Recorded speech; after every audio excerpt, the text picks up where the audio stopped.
What's up everyone? Uh, Hi, my name is Anirudh Bhalla. तो ये मेरा पहला लेक्चर है जिसका मैं ले रहा हूँ बेसिक अकाउंटिंग टर्म्स। ठीक है, तो it's an first step to accounting.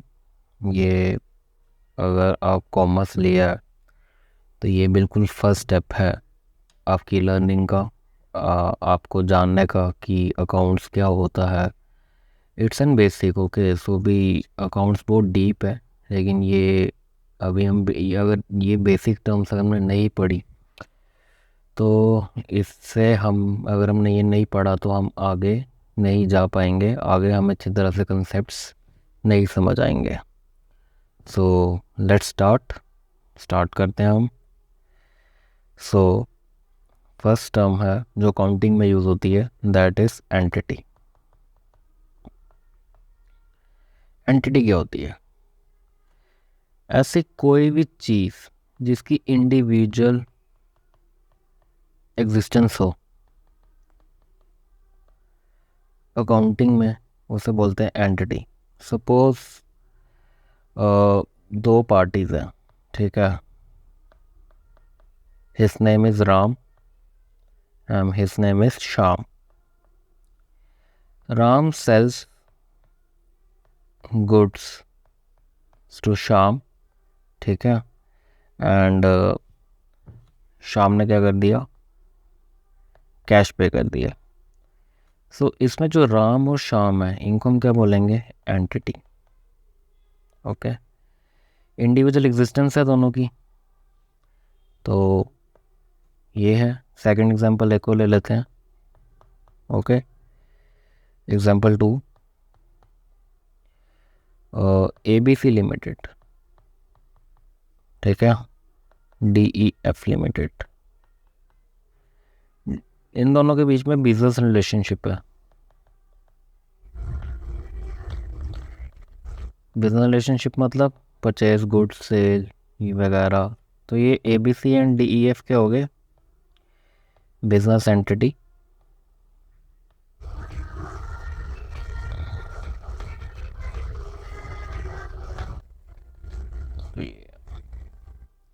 बहुत बेसिक है। हर एक अकाउंट ट्रांसैक्शन में एक एंटिटी तो होती ही है, मतलब इनफैक्ट दो एंटिटियाँ होती हैं। कोई भी ट्रांसैक्शन के अलावा मतलब एंटिटी के अलावा कोई भी ट्रांसैक्शन टेक प्लेस नहीं कर सकती है। सो सबसे पहला यही है। दूसरी बात करते हैं ट्रांसैक्शंस की। ट्रांसैक्शंस क्या हो गया? कोई भी event involve some value,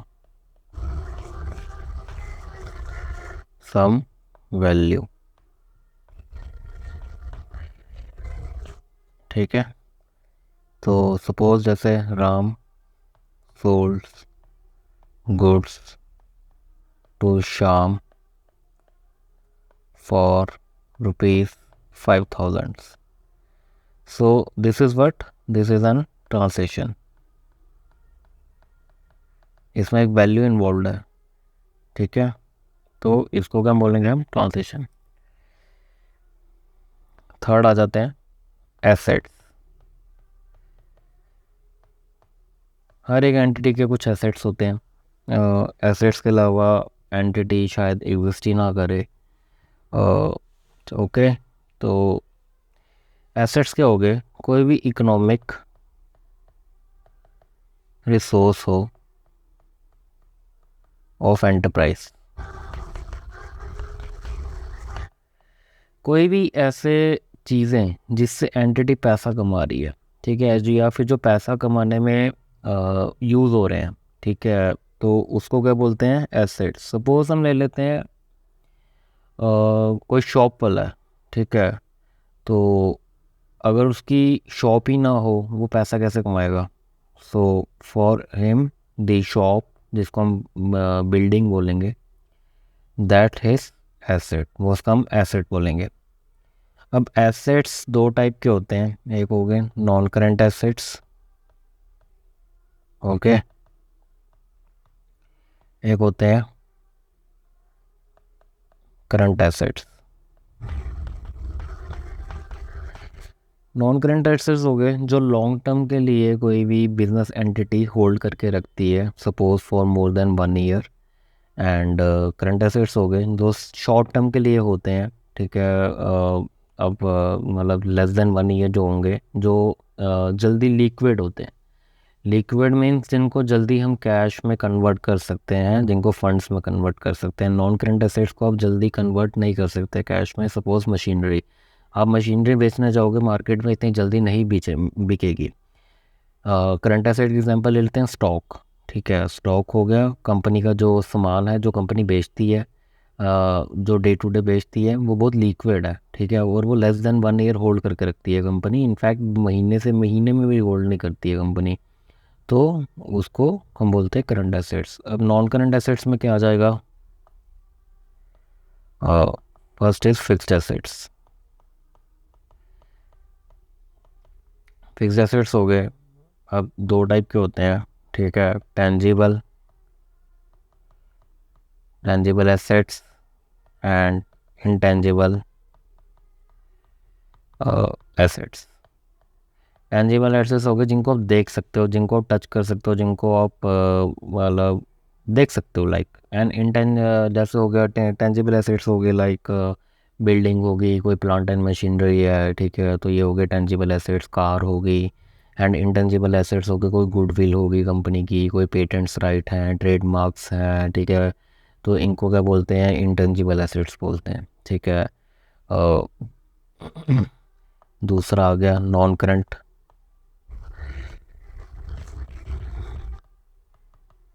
non current investments हो गए, लाइक कोई आपने इन्वेस्टमेंट्स की हैं फॉर लॉन्ग टर्म, जैसे कोई स्टॉक में इन्वेस्ट किया हुआ है।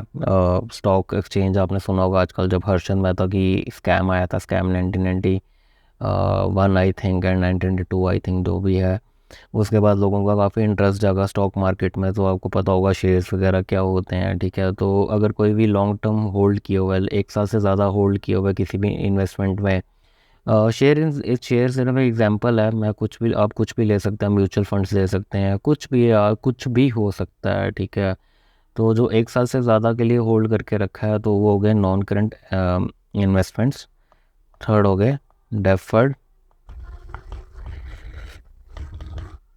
Tax assets. डेफर्ड का मतलब होता है फ्यूचर, ठीक है। टैक्स एसेट हो गया कोई भी आपका जो आपने टैक्स पे करना था, सपोज आपने 10,000 रुपये टैक्स पे करना था, लेकिन आपने 12,000 रुपया दे दिया, ठीक है। जो 2,000 है वो आपका डेफर्ड टैक्स एसेट माना जाएगा। मतलब वो आप इन फ्यूचर जब आप टैक्स पे करोगे, तो वो 2,000 रुपया एडजस्ट हो जाएगा आपके टैक्स लाइबिलिटी से। So it's an deferred tax asset, ठीक है। तो मतलब आपने ज़्यादा पे कर दिया, तो ये आपका करंट ईयर में एसेट माना जाएगा, ठीक है। Fourth is long term loan and advances. कोई भी आपने लोन एंड एडवांसेस दिए हैं अगर किसी को, ठीक है। लोन एडवांसेस का मतलब ज़रूरी हमेशा ये नहीं है कि आपने ही लिया है लोन, ठीक है। यूजली लोन बोलते हैं लाइबिलिटी है, बट एसेट साइड में भी लोन एंड एडवांसेस आते हैं। वो वाले लोन एंड एडवांसेस होते हैं जो आपने किसी को दिए हैं, बिजनेस एंटिटी ने किसको दिए हैं। सपोज बैंक अगर कोई लोन देता है, ठीक है, तो बैंक अगर लोन दे रहा है तो बैंक के लिए वो एसेट है। अगर जिस इंडिविजुअल को दिया है उसके लिए तो वो लाइबिलिटी है, लेकिन बैंक के लिए क्या होगा? वो हमेशा एक एसेट रहेगा। सो लोन एंड एडवांसेस ये करंट एसेट्स में पढ़ते हैं। First is current investments. Current investments होगी जो आपने शॉर्ट टर्म के लिए इन्वेस्टमेंट्स की हुई हैं, किसी भी चीज़ में हो सकती हैं इसको, या अगर जैसे ही वही हमने लॉन्ग नॉन करंट एसेट्स में अगर हमने स्टॉक का एग्जांपल ली, तो शॉर्ट टर्म करंट एसेट्स में भी हम स्टॉक का एग्जांपल ले सकते हैं जो आपने लेस देन 1 ईयर होल्ड किया हो, ठीक है। कुछ भी ऐसा जो जल्दी लिक्विड हो जाए, जो जल्दी कैश में कन्वर्ट हो जाए, उसको हम बोलते हैं करंट इन्वेस्टमेंट्स, ठीक है।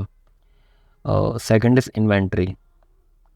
इन्वेंट्री क्या हो गया? जो आपका स्टॉक है, जो आपके बिजनेस में स्टॉक पड़ा है, ठीक है। तो ये है, तो ये करंट एसेट्स में आएंगे, क्योंकि ये डे टू डे ऑपरेशंस में काम आता हो। डे टू डे ऑपरेशंस में आप सेल करते हो, जो जल्दी से जल्दी सेल करके आप उसको लिक्विड में लाते हो, ठीक है। अगर कोई स्टेशनरी वाला है तो उसके लिए इन्वेंट्री होगी, पेन पेंसिल, ठीक है, बुक्स, तो ये है। अगर कोई कार डीलर है उसके लिए कार्स इन्वेस्टमेंट्स होगी, मतलब इन्वेंट्रीज होगी, तो ठीक है ये सब है। Third is trade receivables.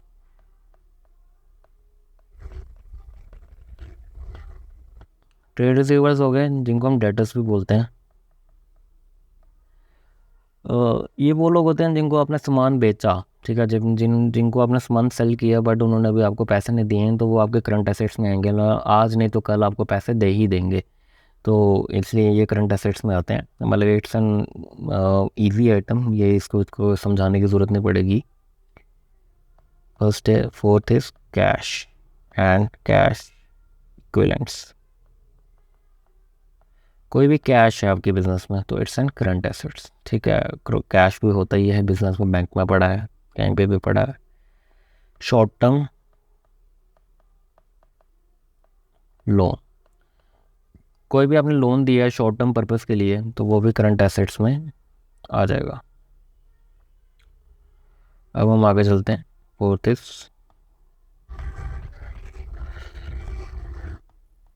Liabilities. Liabilities क्या होगी? कोई भी अगर बिजनेस है, कोई भी इंडिविजुअल का ऑब्लिगेशन टू पे इन फ्यूचर, ठीक है। कोई भी ऑब्लिगेशन है फ्यूचर में पे करने के लिए, तो वो क्या, उसको क्या हम ट्रीट करेंगे, उसको हम लाइबिलिटीज मानेंगे। लाइक बिजनेस को इन फ्यूचर, आज नहीं तो कल वो चीज़ें पे करनी ही करनी है।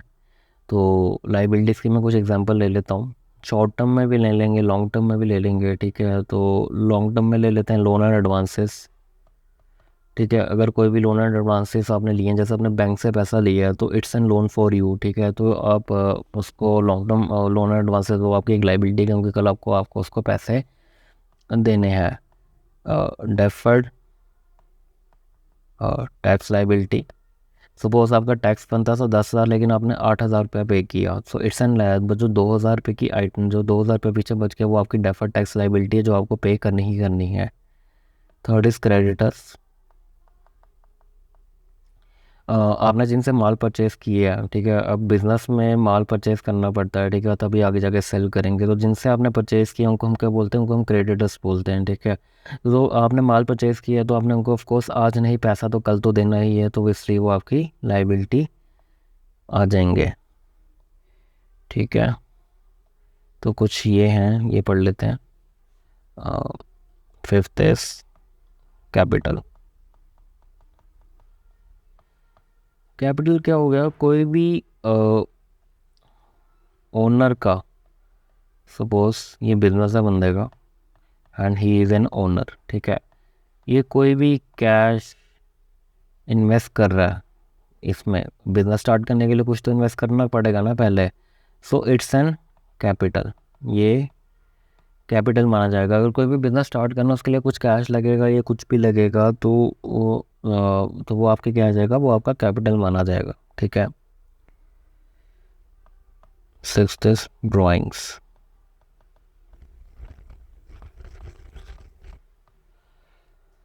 अब बिज़नेस में कई बार ऐसा होता है कि ओनर बिज़नेस से कुछ थोड़ा पैसा निकाल लेता है, या कुछ मे बी उसको ज़रूरत पड़ती है या कुछ भी पड़ती है, तो वो पैसा निकाल लेता है, उसको हम क्या बोलते हैं? ड्राइंग्स बोलते हैं। तो ये जो ड्राइंग्स होती हैं, तो इट रिड्यूसेस फ्रॉम कैपिटल। जो भी आप ड्राइंग्स करोगे, जो भी इंडिविजुअल अपने बिजनेस से पैसा निकालता है, जितना भी निकालता है, तो वो कैपिटल से लेस किया जाता है। सेवंथ है सेल, जिसे हम सेल रेवेन्यू भी बोलते हैं। सेल तो सिंपली टर्म्स में देखा जाए, कोई भी अगर गुड्स आपने सेल किए हैं, जो आपने आपके बिजनेस पर्पज़ के लिए जो भी अपने गुड्स वगैरह सेल किए हैं, तो वो आपकी सेल मानी जाएगी। Suppose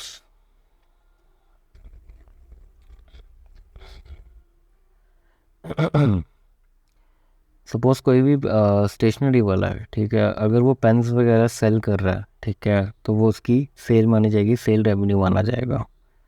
so eighth is revenue. Revenue क्या होगा? बिजनेस को कोई भी अगर इनकम हो रही है, ठीक है, थ्रू एनी सोर्स, बिजनेस को अगर कोई भी इनकम हो रही है थ्रू एनी सोर्स, तो वो बिजनेस का एक रेवेन्यू माना जाता है, ठीक है। अब रेवेन्यू के भी बड़े सारे पार्ट हो गए। फर्स्ट इज सेल रेवेन्यू, ठीक है, जो आपका आपने गुड्स वगैरह सेल किए, जो आपका मेन प्रिंसिपल काम है, आपका आपका काम है स्टेशनरी बेचना, ठीक है, तो वो आपका सेल रेवेन्यू में आएगा। सपोज बिज़नेस को कहीं और से भी इनकम हो रही है, उससे कहीं से कमीशन आ रही है, ठीक है, उसने किसी बंदे को कहीं से काम दिलवाया तो उस पे जितना पैसा था उसकी उसने कमीशन मार ली, तो वो भी उसकी एक इनकम मानी जाएगी और वो रेवेन्यू माना जाएगा बिज़नेस का, ठीक है।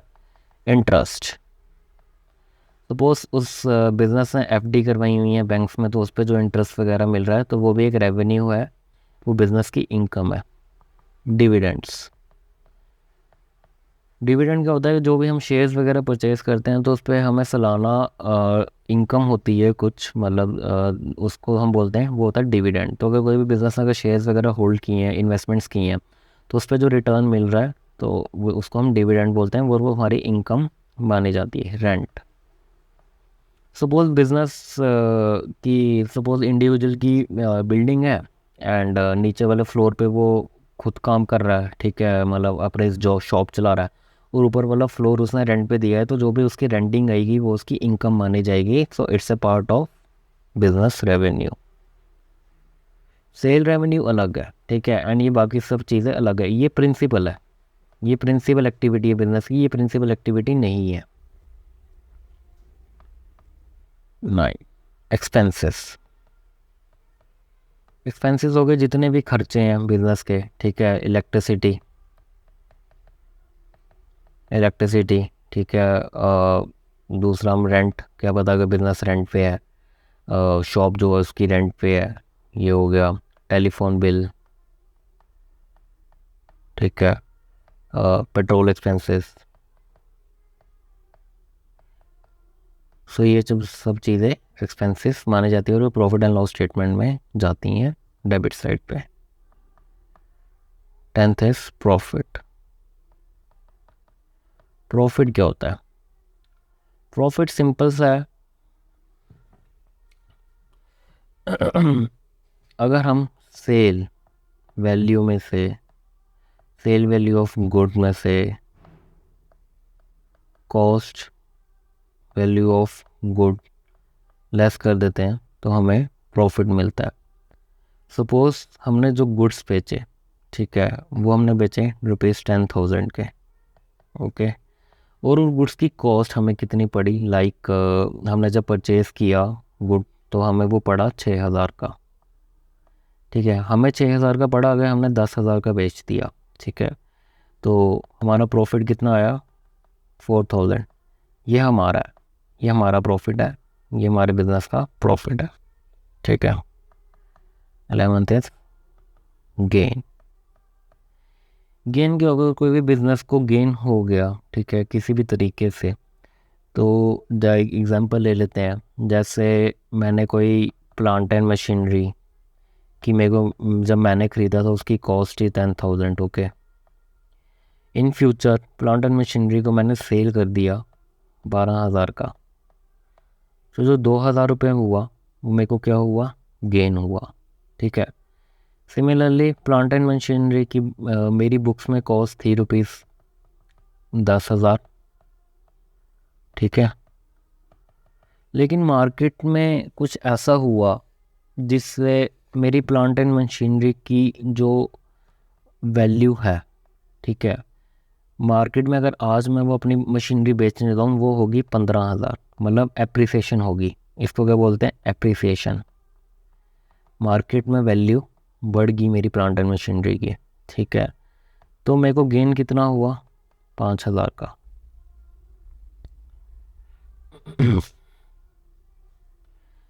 गेन एक और होता है, अगर मैंने कोई कोर्ट के विन कर लिया तो वो भी एक तरीके का गेन है। Level loss. सेम एग्जांपल ले लेते हैं, अगर मैंने प्लांट एंड मशीनरी मेरी 10,000 की थी और उससे मेरे को सेल करना पड़ा 8,000 में, तो ₹2,000 का मुझे क्या लॉस है? लॉस किसी भी तरीके का हो सकता है। सपोज मेरे शॉप पे चोरी होगी, थेफ्ट हो गया, ठीक है, या तो मेरी शॉप में आग लग गई, फायर, ठीक है, तो इन्हें हम क्या बोलते हैं, अब नॉर्मल लॉसेस। तो ये है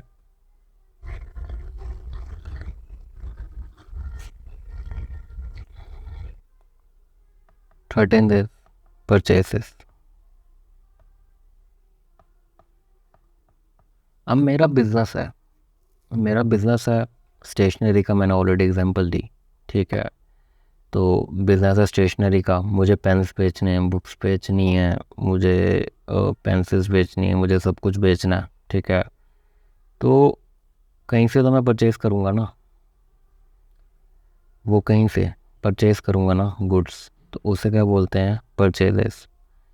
तो ये अगर मैं जो गुड्स परचेजेस उन्हीं को माना जाएगा जो आपकी प्रिंसिपल एक्टिविटी है। जैसे कि प्रिंसिपल एक्टिविटी आपका स्टेशनरी का काम है, ठीक है, लेकिन आप कार परचेज़ कर रहे हो तो वो आपकी परचेज में नहीं आएगी, ठीक है।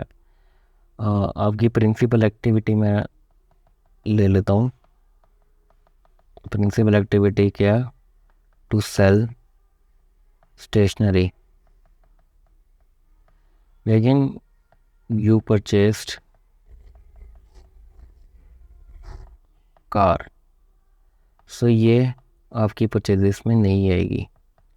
अगर आपने पेंसिल परचेज़ की है तो ये आपकी परचेज में आएगी, ठीक है। अगर आपने बुक्स परचेज़ की हैं तो ये आपकी परचेज में आएगी, ठीक है। अगर आपने फ़ैन परचेज़ किया तो ये आपकी परचेज में नहीं आएगी, ठीक है। अगर आपने फर्नीचर परचेज़ किया तो ये आपकी परचेज में नहीं आएगी, ठीक है। और एग्जांपल है, अगर आपने कलर्स परचेज़ किए हैं, क्रेयॉन कलर्स होते हैं या कुछ भी पोस्टर कलर्स जो भी होते हैं, ये आपके परचेजेस में आएंगे, क्यों, जो आपका ये प्रिंसिपल एक्टिविटी है, ठीक है। ये प्रिंसिपल एक्टिविटी नहीं है, ठीक है, ये प्रिंसिपल एक्टिविटी नहीं है। फ़ैन परचेज़ किया तो क्या, मेरे बिजनेस पे क्या, मेरा काम है स्टेशनरी बेचना, तो फ़ैन परचेज़ किया तो वो मेरी स्टेशनरी, वो उसको मैं आगे बेच तो ना सकता हूँ। मेरा वो अगर फ़ैन बेचने वाला फ़ैन ख़रीद रहा है तो वो परचेजेज है, ठीक है। तो ये मेरी प्रिंसिपल एक्टिविटी है, ठीक है। पेंसिल परचेज़ की, ये मेरी प्रिंसिपल एक्टिविटी है, समझे। 14th is cell. Stationery purchase करके आगे मैंने सेल कर दिया तो उसको क्या बोलते हैं, सेल, जो हमने ऊपर पढ़ ही लिया, sale revenue. 15th is stock. Stock को हम एक और चीज़ बोलते हैं, इन्वेंट्री। जो आपने परचेजेस करके माल रखा है जो आगे जाके आपने बेचना है, ठीक है। तो पेंसिल परचेज़ की, ठीक है, पेंसिल, बुक्स, पेन, कलर्स, हाँ, सो ये सब आपकी क्या है, ये स्टॉक माना जाएगा, ठीक है। आपने, मैं अगर बोलता हूँ कि सपोज आपने परचेज़ किया बल्ब, ठीक है, बल्ब, फैन, ठीक है, टेबल, चेयर, सो ये आपका स्टॉक नहीं है, ये आपके स्टॉक में नहीं आएगा। आपका जो प्रिंसिपल एक्टिविटी है वो है आपका स्टेशनरी बेचना, सो उसके रिलेटेड जो भी माल आपकी दुकान पे पड़ा है तो उसे हम स्टॉक बोलते हैं। 16 डेटर्स। डेटर्स क्या हो गए, सपोज ये राम है, ठीक है, he sells goods to Shyam, so for Ram Shyam is an debtor. Sham ने राम को पैसे देने हैं तो राम के लिए शाम क्या हो गया, डेटर हो गया, ठीक है। सिमिलरली क्रेडिटर्स समझ लेते हैं, साथ में क्रेडिटर्स भी समझ लेते हैं। सपोज राम ने गुड्स बेचे टू शाम को, ठीक है। राम के लिए शाम क्या है?